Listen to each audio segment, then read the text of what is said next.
पिछले कुछ दिनों से वेडनेसडे बहुत बढ़िया मार्केट के लिए रहे हैं। लेकिन चलिए, एक स्टॉक जिसने लॉकडाउन में आपको माला माल कराया, मैं बात कर रहा हूं आईटीआई की।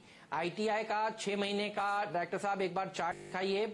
और आईटीआई जब बाजार में लोअर सर्किट लग रहे थे 23 मार्च के दिन, तब के बाद जिसने खरीदा उसके पैसे डबल हुए। सीएनबीसी आवाज पर लगभग हर रोज स्टॉक 2020 की टीम में हफ्ते में 2 बार तो देखिए ये स्टॉक रहता ही था। और कल भी हमारी स्टॉक 2020 की टीम में ये शेयर था। और कल खबर ये आई थी कि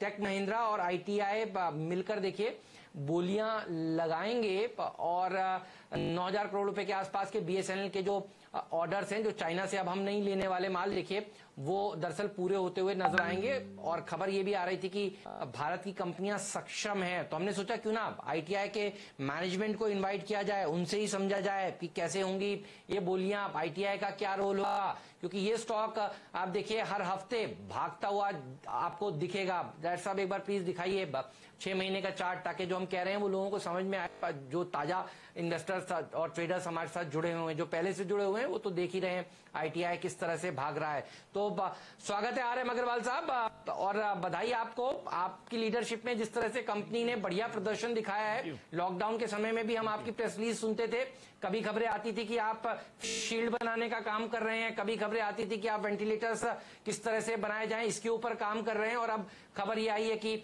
आप टेक महिंद्रा के साथ मिलकर बोली लगाने की बात कर रहे हैं। तो पहले तो आपको बधाई, लॉकडाउन में इतना श्रम करने के लिए, इतना काम करने के लिए। अग्रवाल साहब बताइए क्या कुछ हो रहा है इस फ्रंट पर? देखिए, जहां तक टेक महिंद्रा के साथ हम लोग के एमओयू की बात है, तो लगभग 1 महीने पहले ये हम लोगों ने फाइनल कर लिया था। तो ये एक अम्ब्रेला एमओयू है जिसमें हम केवल 4G जो कि 5G में कन्वर्ट हो सकता है, अपग्रेड हो सकता है। इसके अलावा जो स्मार्ट सिटी के प्रोजेक्ट्स हैं, दूसरे आईटी के प्रोजेक्ट्स हैं, जो जिसमें टेक महिंद्रा की ग्लोबल प्रेजेंस है, तो उन सबके लिए एक अम्ब्रेला एमओयू हम लोगों ने साइन किया टेक महिंद्रा के साथ में। और जो 4G का जो प्रोजेक्ट होगा वो एक फर्स्ट प्रोजेक्ट हम लोग साथ मिलकर काम कर रहे हैं।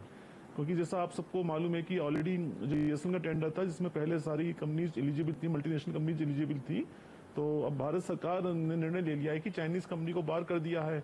और इसके अलावा जो लोकल कंपनीज हैं, चाहे वो आईटीआई हो, चाहे वो दूसरी हमारी जो स्टार्टअप कंपनीज हैं, उन सबको साथ लेके उन्होंने कहा है कि एक अच्छा मतलब कॉम्बिनेशन बनाया जाए, ताकि भारत की जो कंपनियां हैं वो इस 4G को टेंडर को एड्रेस कर सकें। तो इसी के तहत टेक महिंद्रा के साथ हम लोग का टाई अप हुआ। महिंद्रा के साथ साथ बाकी करीब 5-6 और भी कंपनियां हैं जो साथ मिलकर हम काम कर रही हैं। Major ITI and Tech Mahindra है। तो सबसे पहले तो इसी को हम एड्रेस करेंगे। आईटीआई का काम मेनली जो है मैन्युफैक्चरिंग का रहेगा। हमारे पास, जैसा मैंने पहले भी कई बार बताया आपको, कि करीब 5 मैन्युफैक्चरिंग प्लांट हैं। तो हम लोग करीब जैसे की रिक्वायरमेंट लगभग 45,000 जो रेडियो एक्सेस नेटवर्क इक्विपमेंट होता है, उसको जो हमारा 9,000 करोड़ का टेंडर है वो रिक्वायरमेंट है उनकी। तो करीब 45,000 जो रेंज की रिक्वायरमेंट है, हम उसको 3 से 4 महीने में पूरा बना सकते हैं। हमारे पास बेंगलोर प्लांट है, उसमें क्षमता है लगभग 1000 से 2000 रेन इक्विपमेंट बना सकते हैं।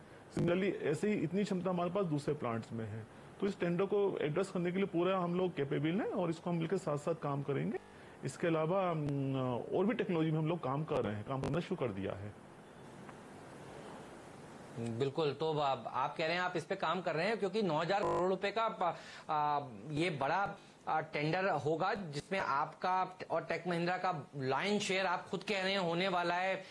कोई बॉलपार्क फिगर शेयर करना चाहेंगे? क्योंकि मुझे याद है शेयर बाजार आंकड़ों पे बहुत निर्भर रहता है, और उससे जो एनालिस्ट आपकी कंपनी ट्रैक कर रहे हैं उनको भी देखिए आसानी होती है। जिस तरह से आप समय समय पर बताते रहते हैं कि डिफेंस की आपकी ऑर्डर बुक इतनी मजबूत होती जा रही है, तो उससे देखिए इन्वेस्टर्स को भी फायदा होता है। तो थोड़ा बताइए कि कितना लाइन शेयर आपके पास आ सकता है, किस तरह के रेवेन्यू शेयरिंग होगी, क्या कुछ होगा? आपने अभी बताया अम्ब्रेला है, लेकिन फिर भी कोई बॉलपार्क फिगर आप हमसे शेयर कर सकें तो। हाँ, देखिए, इसमें क्योंकि अगर आपने ध्यान दिया हो, जो टेंडर है 9,000 करोड़ रुपीस का, इसमें मेनली ये टेंडर की जो पुरानी कंडीशंस थी, जो बीएसएनएल ने पहले टेंडर निकाला था, उसके हिसाब से वो L1 जो उस बिड में आएगा उसको तो 3 जोन्स दिए जाएंगे, जो L2 आएगा उसको 2 जोन्स दिए जाएंगे। तो पूरे टेंडर को आप 2 पार्ट में डिवाइड कर सकते हैं कि L1 बिड उसको तो 3 जोन्स दिए जाएंगे, जो L2 आएगा उसको 2 जोन्स दिए जाएंगे। तो पूरे टेंडर को आप 2 पार्ट में डिवाइड कर सकते हैं कि L1 bidder and L2 bidder. तो ठीक है ना, तो 9000 का लगभग 60% लगभग पोर्शन जो है जो भी L1 आएगा। अब क्योंकि हम लोग जो भारतीय कंपनियां हैं, हम बहुत ही सक्षम है इस समय और बहुत ही एग्रेसिव हम लोग मैन्युफैक्चरिंग करने में सक्षम हो गए हैं। तो वी आर श्योर कि जो कुछ भी हम लोग प्राइसिंग देंगे तो we are fully competent and हम लोग कोशिश करेंगे पूरा उसमें L1 आने की। तो आप समझ सकते हैं 60% का पोर्शन हम लोगों को मिलने की पूरी उम्मीद है। मतलब अगर बाकी सारी चीजें पूरी हो जाती हैं तो यू कैन अंडरस्टैंड कि 9000 का 60% लगभग 5 to 5000 करोड़ रुपीज का टेंडर हम लोग मतलब एड्रेस करेंगे, जो हम जीत भी सकते हैं। अब पॉइंट ये है कि जो उनका टाइम फ्रेम होगा, जैसे ही टेंडर फाइनल करके वो डिसाइड करेंगे तो टाइम फ्रेम उनका BSNL का 8 से 12 महीने में पूरा कमीशन करना होगा।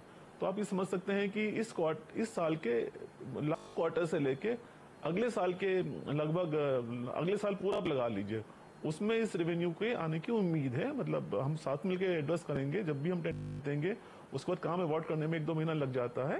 तो मैक्सिमम 4th क्वार्टर से शुरू होके अगले साल के अगले 2-3 क्वार्टर तक ही काम चलेगा। और जहां तक टेक महिंद्रा के मिस्टर अग्रवाल, एक प्रश्न और पूछना चाहूंगा आपसे कि मिस्टर अग्रवाल ये पूछना चाहूंगा कि एग्जैक्टली आपकी आउटस्टैंडिंग ऑर्डर बुक क्या है, उसकी वैल्यू कितनी है?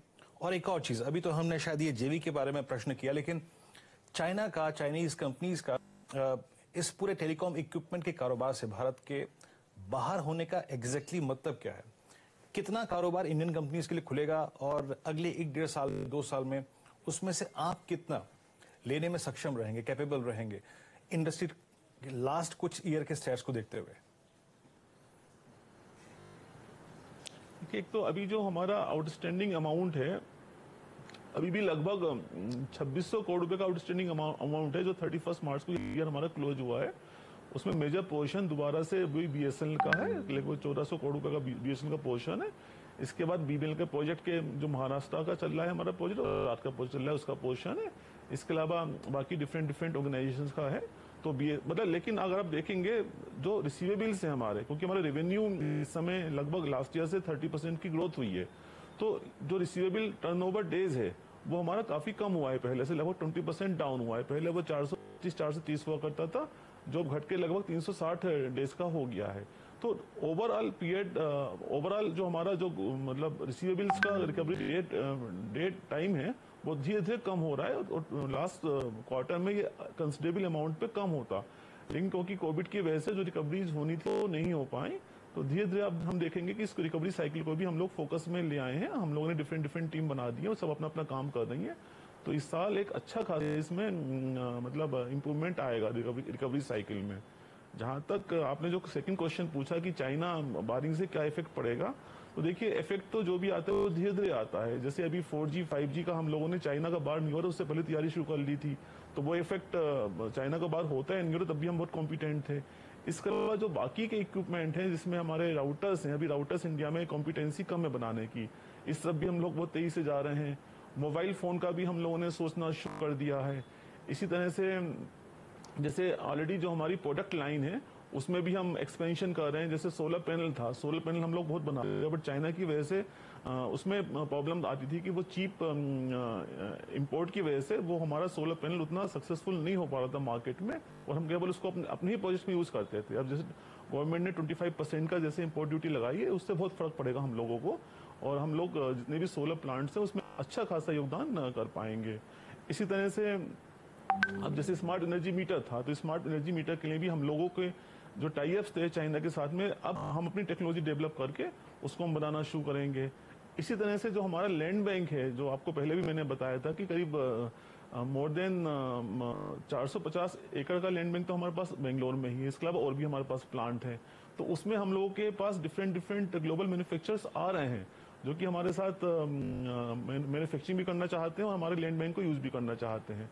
तो उससे आप देखेंगे कि टॉप लाइन में और बॉटम लाइन में दोनों में ही एक अच्छा खासा हम लोगों को इजाफा मिलेगा। तो चारों ही तरफ से हम लोगों ने एफर्ट शुरू कर दिए हैं। रिजल्ट्स आते आते थोड़ा सा अभी टाइम लगता है, कुछ प्रोडक्ट में इमीडिएट रिजल्ट आएगा, कुछ में होता है 6 महीने बाद आएगा, कुछ में 1 साल बाद आएगा, लेकिन चारों तरफ एफर्ट शुरू हो गए हैं। और जो माननीय प्रधानमंत्री जी ने ये जो आत्मनिर्भर भारत का जो एक नया कमिटमेंट सभी लोगों को दिया है, जिससे डिफेंस के प्रोजेक्ट्स हम प्लेस करने की पोजीशन में आ गए हैं। अब हम ई बैंड है, बी बैंड है, अब लाइसेंस बैंड है, अभी जैसी लाइसेंस डी की बात चल रही है, हो सकता है उसका इफेक्ट आएगा, तो वो हमने प्रोडक्ट्स की ऑलरेडी टाई अप कर लिया है। तो करीब 6-7 ऐसे प्रोडक्ट्स हैं जिसमें इमीडिएट हम लोग को एडवांटेज मिलेगा। उसका टाइम फ्रेम होगा 3 महीने से लेकर 12 महीने तक। डिफरेंट टेक्नोलॉजी पार्टनर्स हम लोगों ने चूज कर लिए हैं। ठीक बात है सर, बढ़िया है। आप देखिए वहां पर काम कर रहे हैं और शेयर बाजार में लोग आपके शेयर को खरीद रहे हैं और आपके ऊपर कॉन्फिडेंस और बढ़ रहा है। और आप आज CNBC आवाज पर आए, बहुत बहुत शुक्रिया आपका समय निकालने के लिए, इस चर्चा में शामिल होने के लिए। आगे भी आपसे चर्चा जारी रहेगी अग्रवाल साहब, शुक्रिया एक बार फिर से। आप देखिए जी सर, बताइए sir, please complete. Thank you so much. हमारी कंपनी को हमको हमेशा एनकरेज करने के लिए मैं आपके जितने भी व्यूअर्स हैं उन सबका धन्यवाद देना चाहूंगा। और कमिटमेंट है, हमारा पूरा प्रयास है, पूरा कमिटमेंट है अपनी सभी शेयर होल्डर्स के लिए कि हम पूरी तन्मयता के साथ हमारा काम कर रहे हैं। और हमारे जितने भी हमारे स्टाफ है, एम्प्लॉयज हैं, हम लोग की स्टाफ एम्प्लॉयज को बहुत अच्छी सैलरी नहीं दे पा रहे हैं, बट इसके बाद भी सब लोग 24/7 काम कर रहे हैं और हमारा पूरा उनको वैल्यू फॉर मनी हमारे शेयर होल्डर्स को हमेशा मिलता रहेगा। ये मेरा आप सबसे वादा है। Thank you. बिल्कुल सर, ये तो आप देखिए, आपने खुद ये बात कही कि आप इतनी अच्छी सैलरी नहीं दे पा रहे हैं, फिर भी लोग आपके लिए बहुत मेहनत से काम कर रहे हैं। तो मैं फिर आपसे वहीं से शुरू करूंगा जहां से मैंने इस इंटरव्यू वहीं पे खत्म करूंगा जहां से मैंने इस इंटरव्यू को शुरू किया था। आपकी लीडरशिप बढ़िया है और इसीलिए देखिए ये कंपनी भी और ऊपर जा रही है, शेयर बाजार में सबको ये शेयर पसंद भी आ रहा है। आज भी इस शेयर ने नए 52 हफ्तों के उच्चतम स्तर को छुआ है। धन्यवाद आपका एक फिर से हमारे लिए समय निकालने के लिए। तो 52 वीक हाईज पर हाईज ये स्टॉक लगाता हुआ 144 रुपए 35 पैसे का हाई इसने आज भी लगाया। और राहुल, पिछले कई दिनों से हम शेयर की चर्चा कर रहे हैं और ये भागता ही चला जा रहा है। अगला पड़ाव क्या है बताइए, आपका लक्ष्य क्या है? जी हाँ, डेफिनेटली स्टॉक काफी बढ़िया चला है। थोड़ा सा अगर किसी को फ्रेश बाय करना है तो डिप का वेट करे, बट अगर लेवल की अगर हम बात करें तो ऊपर में 150 का एक ऐसा आंकड़ा है जहां पर ये स्टॉक डेफिनेटली एम करेगा। तो मेरे हिसाब से डिप अगर आता है तो डेफिनेटली बाय करे। नीचे में एक तरह से 120 का स्टॉप लॉस रहेगा लॉन्ग ट्रेडर्स के लिए और ऊपर में 150 के टारगेट के लिए अभी भी इसमें तेजी बरकरार रख सकते हैं।